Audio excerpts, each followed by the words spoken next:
एक बात अपनी जिंदगी में उतार कर रखो, निंदा करने वाले होना चाहिए, जिसकी निंदा होती है वो ठीक हो जाता है, उन्नति की सीढ़ी पर चढ़ जाता है, आगे बढ़ता है।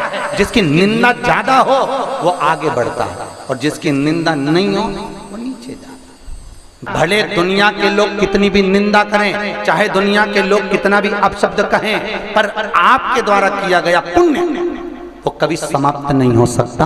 वो आपकी जिंदगी के लिए अग्रणता प्रदान करता है, वो आपके जीवन को अग्रणता देगा।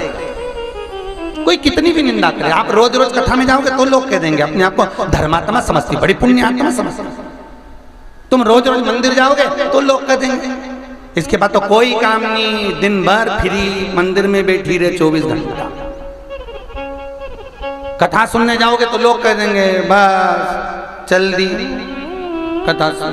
कहे शास्त्र कहता है एक राजा बीमार पड़ गया, शरीर में बहुत भारी रोग हो गया, पूरा शरीर टपकने लगा राजा का। उसको बहुत बड़ा कुष्ठ रोग हो गया, शरीर टपक रहा, बड़ा दुखी था, आंखों में अश्रु भरा था उसके। सारे वेद और डॉक्टरों को दिखाया पर इलाज नहीं हो पाया। आखिरी में जब सब दूर से हार गया तो गुरु की शरण में गया।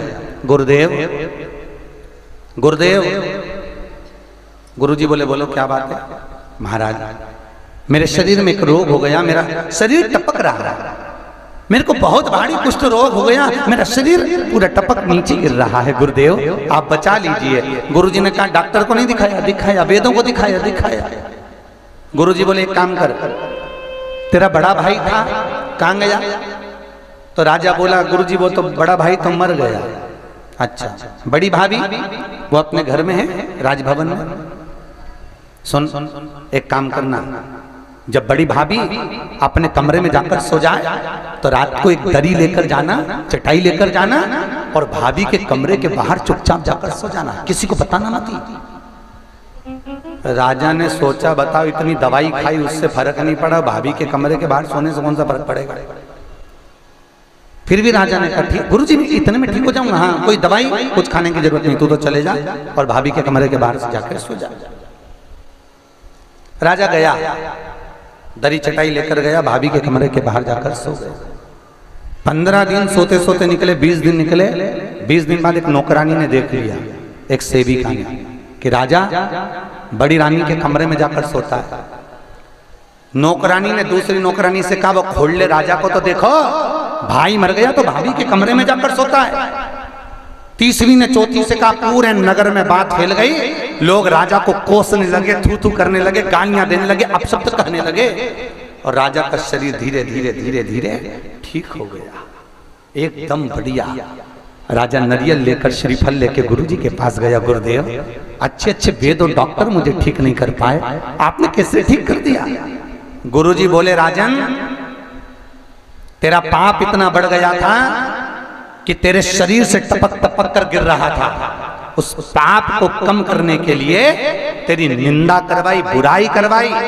जब सारे नगर में तेरी बुराई हो गई, तेरा शरीर अच्छा हो गया, शरीर ठीक हो गया। घर में ही देख लो, एक होती है बहू, एक होती है सास।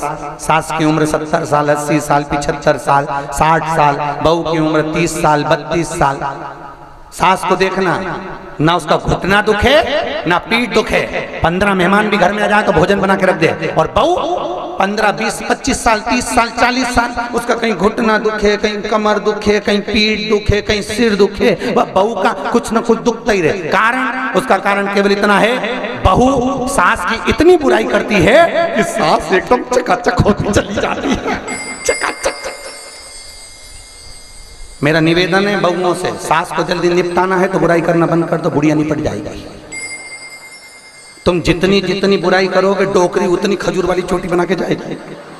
फिर देख ला, तुम जितनी निंदा करोगे, जितनी बुराई करोगे, वो उतनी जोरदार होती चली जाएगी। ओल्ड इज गोल्ड, दमदार।